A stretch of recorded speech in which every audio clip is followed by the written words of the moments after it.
I was born into slavery, just like my mother and father before me.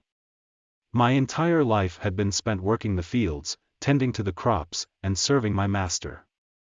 I had never known anything else.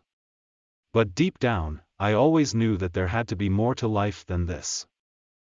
One day, as I was working in the fields, I heard a group of slaves talking about a secret underground railroad that could help people like me escape to freedom.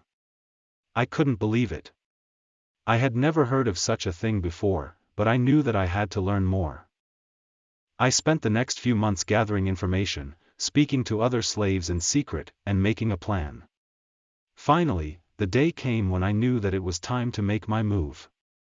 I waited until the middle of the night, when everyone was asleep, and then I slipped out of my shackles. I had a bag packed with a few essentials, and a map that I had managed to acquire. I knew that the journey ahead would be dangerous, but I was determined to be free.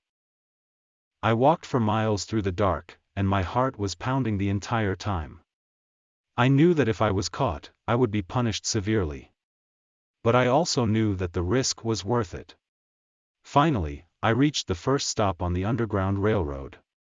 I was met by a kind-hearted abolitionist who gave me food, shelter, and a new set of clothes. I felt like a new person. From there, I traveled through a series of safe houses, always one step ahead of my former master and his men. I met other slaves who were also on the run, and together we formed a tight-knit community.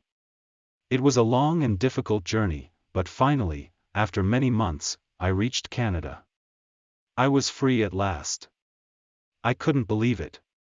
It was difficult to start over in a new place, but I was determined to make a new life for myself.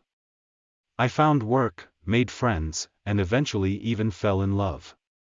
I knew that I would never forget my past, but I was grateful for the opportunity to start anew.